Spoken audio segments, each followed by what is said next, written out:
A very warm welcome to those of you who have joined us at IIJS Premier 2023. We're now heading towards the last session at Innovate Talks, powered by Venus Jewels. This session, based on fancy shaped diamonds, a new opportunity, starts in a short while from now. So if you're anywhere around, please be a part of this. You're all invited. Thank you.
Hello, everybody, and a very good afternoon to you. Thank you for being present here.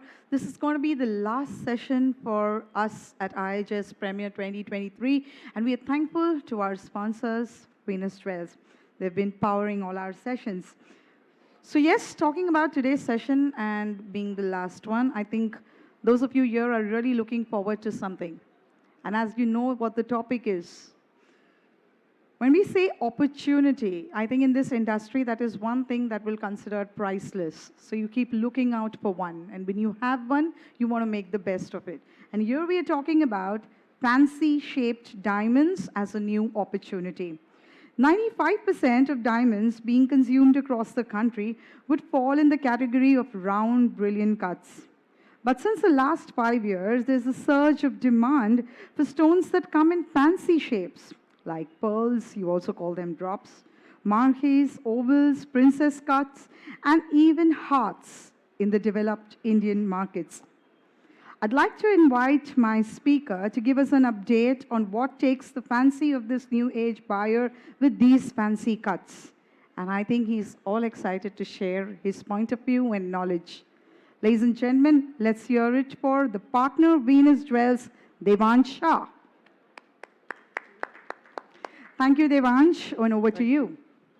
Hello, hello. Am I audible? If I could just request everyone to gather up a little more in the front, it'll be a better discussion if it's convenient for you.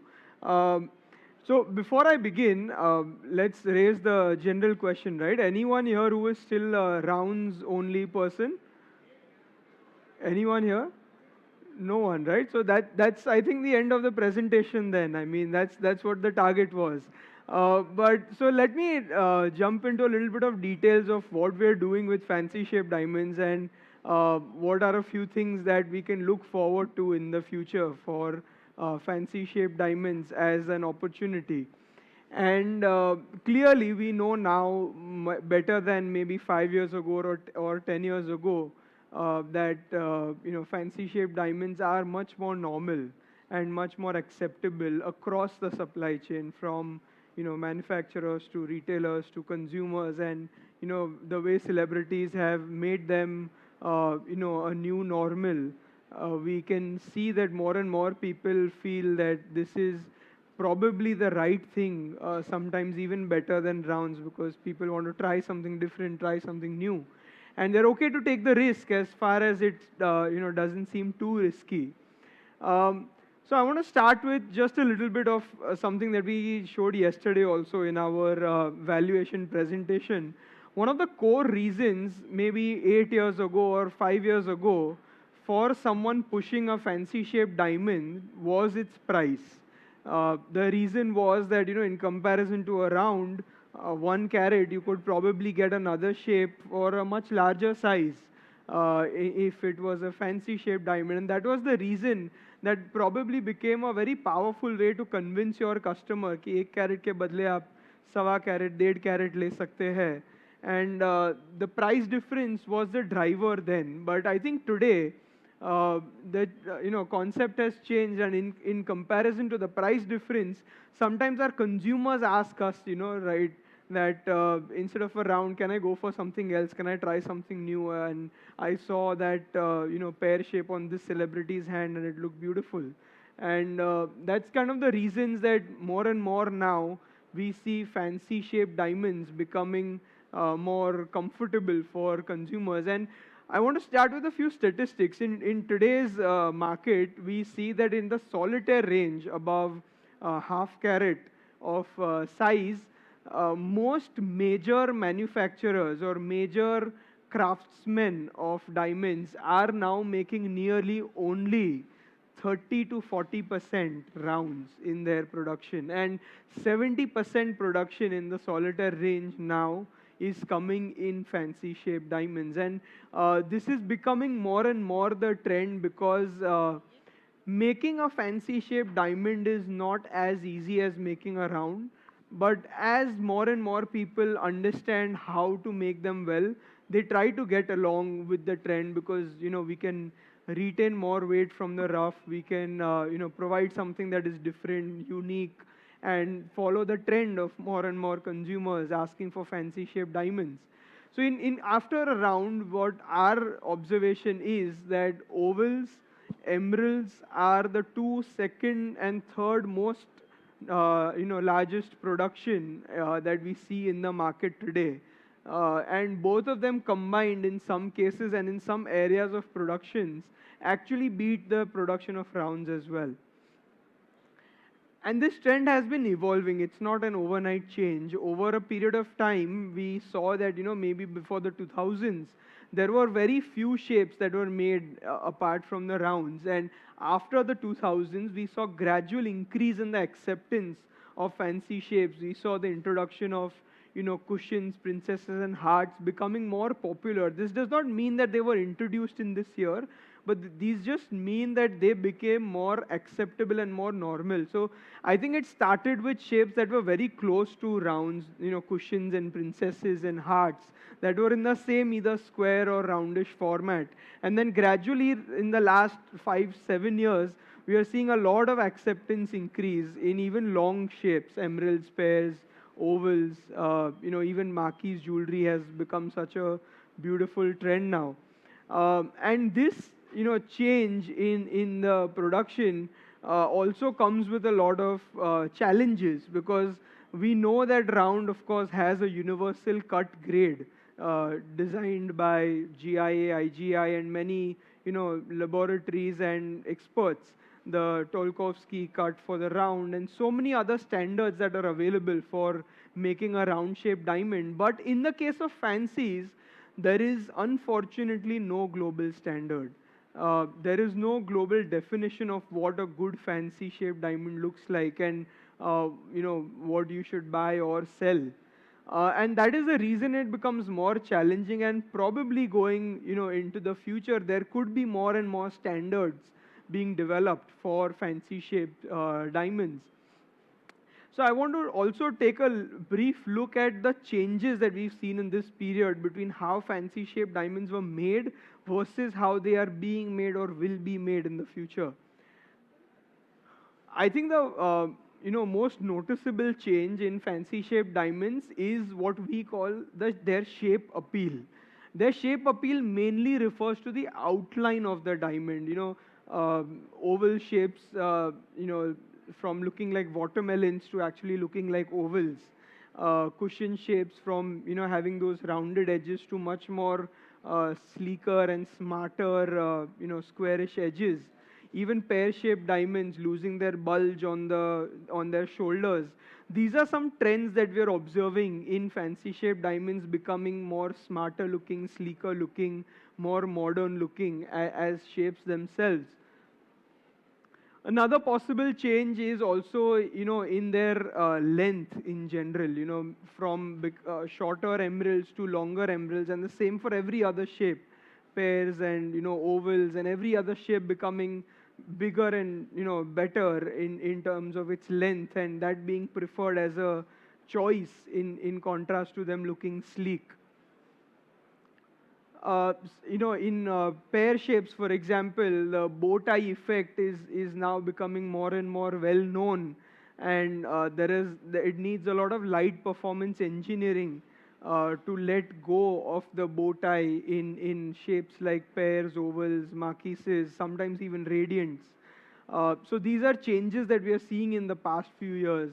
For cushions, there is sometimes an effect which we call the crushed ice effect, which is when you notice inside the table of the cushion, there is an effect of too many small refractions that you can see, and that some people refer to as ice being crushed and looking like crushed ice effect. And with light performance engineering in recent years and going into the future, we think that more and more cushions will have this problem solved. And these were kind of problems that also existed in rounds before they had a global standard. There would be blackness, there would be those arrows and hearts being very sharply visible.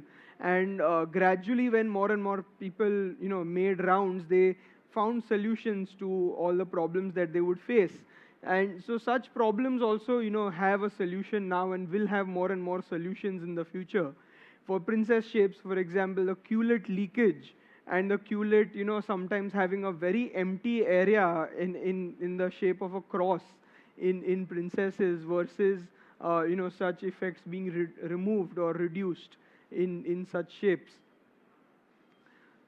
And so that's the kind of changes that we are seeing in the makes, and what that leads us to is a few things as an opportunity in fancy shapes.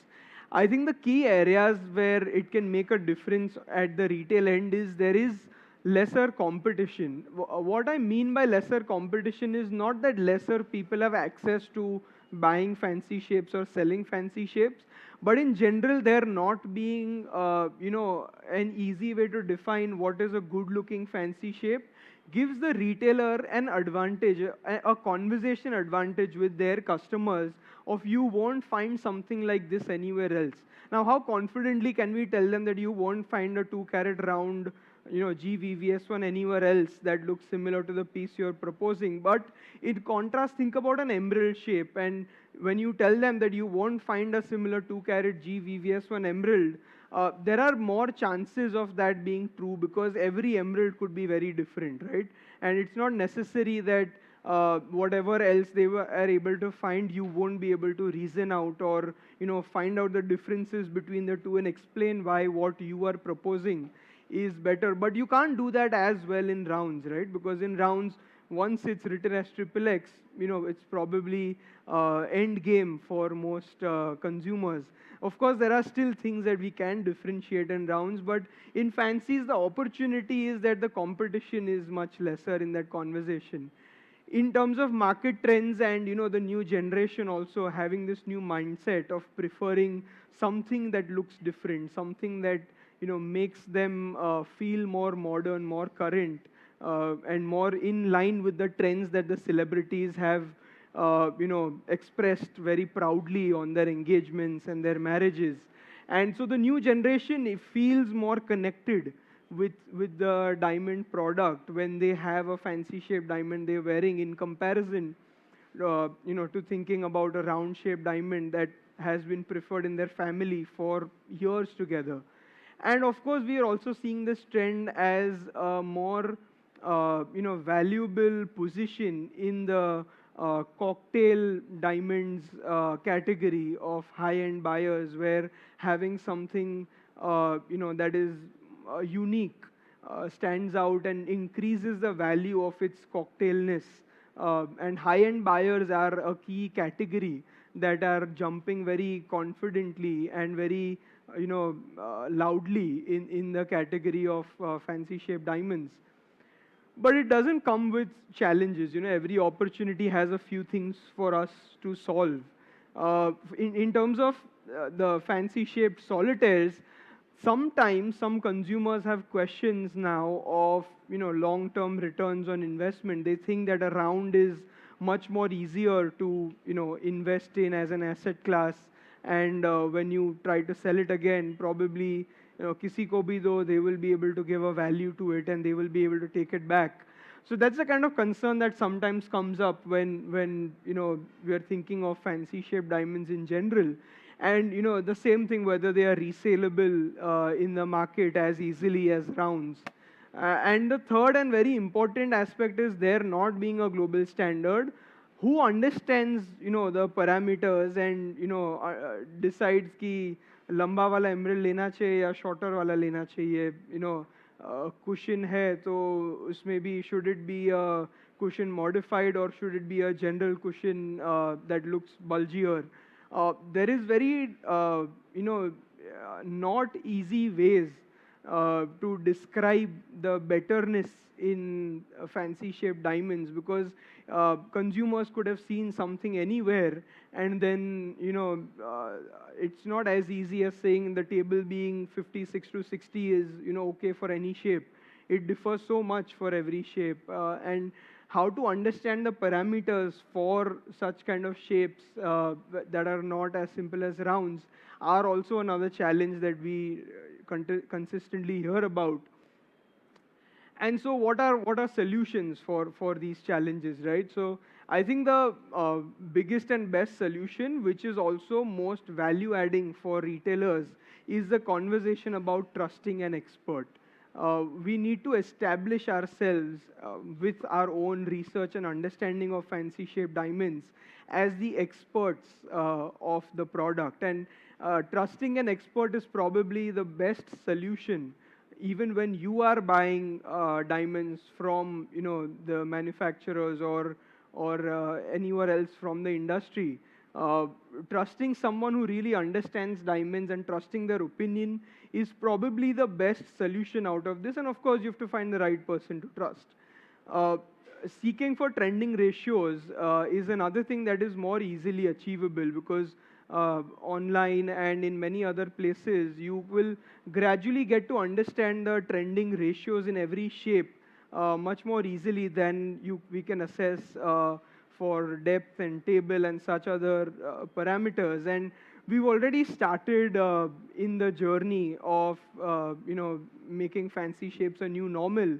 But if we haven't, then the right way to think about it is plan big. In 2 years, I want to start selling 80% of my inventory as fancy shaped diamonds. We need to plan big because this is the next opportunity and the big future. But we always don't need to start big. We can start small, a small experiment in a new shape that you haven't tried yet. Maybe radiance in India are not so popular yet, but a small, start doesn't harm at all, because there is always someone somewhere looking for something unique and special. That's why starting small, even if you're planning big, is another great way to solve such kind of challenges.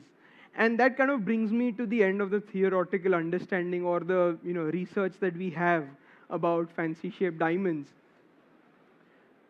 I just want to bring to your attention some, unique opportunities that stand with fancy shaped diamonds. For example, the challenge of the perfect pairs, or let us call it the opportunity of the perfect pairs. If we have, with us in our inventory or in our access, two fancy shaped diamonds that match each other very closely, it is a rare and unique cell to have. And with fancies, of course, that opportunity is larger, much larger probably than it is with rounds, because finding two pieces that look similar are itself, a challenge.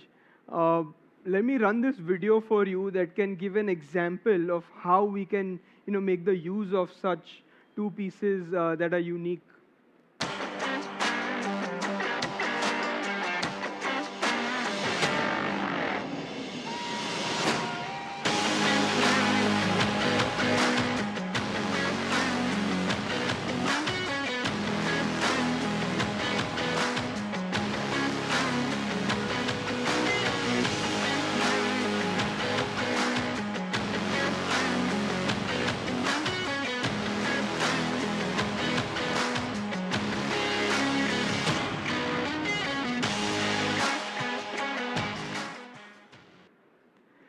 So that brings me to the end of the opportunity for fancy shaped diamonds. And as you see, this story of these two shapes coming from the same rough diamond being split into two, and the two opposite sides, being able to craft something that looks identically the same.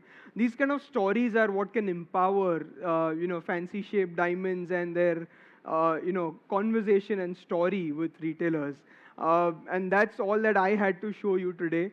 If we have any questions, I'd love to, try to answer them.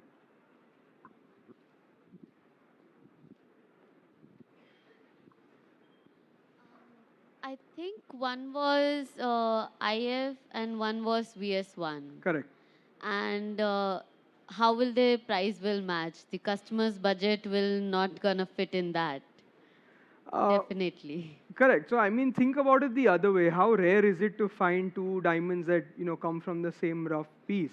And when we look for matching pairs, we are traditionally accustomed to think that finding two pieces within the very near clarity grades or very near color grades is essential. But when you think about it from a consumer point of view, our understanding says that finding two pieces that are close together and have a beautiful story is much more powerful than the differences that they would hold. Sometimes we should celebrate differences rather than curse them, and that's the kind of things we are seeing with fancy. So recently we had a few very interesting conversations with customers buying a 7.95 carat with a 8 carat square emerald. He actually repaired it from 8.02 to 795 just to match with the 8 carat piece and make it look very identical. And again, that such kind of experiences keep telling us that data, data of clarity, of the exact weight, of what color they are actually not the things that consumers are looking for. They're looking for something special, rare, unique, that only they can get their hands on, and which is something that no one else has access to. And I think if you're able to create such environments and stories, they can take over any differences that there would be. Of course, maybe you can't do this with a 1 carat emerald pair, but when it's 10 carats, how closely possible is it to find another 10 carat that is from the same rough and from the same color clarity ranges? Understood. Thank Thank you. Perfect. So then I think that was all I had to present. Thank you all for joining us here today. I hope and believe that we continue on this journey of treating fancy shaped diamonds as a wonderful new, not new anymore, but opportunity to be a part of our businesses and our lives. Thank you so much. Stay there, Devansh. And while you guys applaud for him, I'd just like to highlight something, and I believe it's probably going to be worth it. So right from the time we began, and if you all know, we've spread across Nesco and Geo this time. So thanks to Venus Jewels, they've partnered with us, and they've had quite a few seminars with us right here. And this gentleman has played a very, very, very important role. So if you look at it from a perspective where anyone looking at him would say he's a young chap, what would he know? How much would he know? But I think his Dadaji sitting here would certainly be very, very proud. तो हम layman language में जब कहते हैं nepotism है सब जगह, दादाजी ने खोला था business, ये आके बैठ गया. But trust me, I think he's really proved himself worthy, because right from the first day sitting with people like Sachin Jain and discussing about how important natural diamonds would still be close to the heart, going ahead to discussing about art and science of solitaire selling, telling us about how diamonds could be priced, and today about discussing a topic like shapes. I mean, who would even think of coming and sitting here to listen about shapes? But he took the effort to come up with all the important aspects. Venus Jewels came up with the concept of even having a session like that, and you people took the decision of coming and even sitting here. Hence, this round of applause to all of you and to Devansh. So thank you so much, Devansh, and thanks to the entire team of Venus for making this happen at Innovate Talks. So thank you, ladies and gentlemen. One round of applause finally going to all of you. Thank you. And let's get this moment captured. So please, Dadaji, join us here. Devansh and the entire Venus team responsible for making this happen. I think let's capture this moment. Thank you. Oh, you okay? Of course, sir. Thank you very much to attend all our knowledgeable seminars with interest. And I have seen some people are repeatedly attended all our seminars. Just I am in business since around 50 to 55 years, and just I have to explain what was in my time. In my time, there was less competition and more opportunities to earn more percentage of profit. Even we were making mistakes, still there was room for the profit. But in today's world, the things has become more competitive. And if person who is doing business doesn't take care and doesn't be so much alert, he may lose for a smaller mistakes. And thanks, even in today's market, I am not so much aware about all the delicate matters now people are practicing, and lot of knowledge that was not necessary in our time, because it was very easy to earn because of the higher percentage of opportunities and profits in those times. But now it has become more challengeable, and in coming days it will be more challengeable for all. So whatever input you can put, whatever your expertise you put in your product, you will be acceptable in market and you will stay in the market. Otherwise, it is so competitive that you will be out of the business if you are not so much alert in your working. That is what I want to say, and thank you for listening me peacefully. Thank you, Senior Mr. Shah. I think you had to speak because just like you, just like many people who have been repeatedly attending the sessions, this gentleman also has been attending all the sessions. I think he wanted to check Devansh theek kar raha hai ki nahi. But trust me, I think he's done fabulous, and you proved yourself totally worth it. So you've prepared yourself so well. Not that you learned for yourself, but you prepared yourself so well to even spread the knowledge out to others. So thank you. Thank you, ladies and gentlemen. Do have a successful businessful time right here at IIJS Premier 2023. Till we see you back again for another show organized by GJEPC. Goodbye. We thank you, Gem and Jewelry Export Promotion Council also.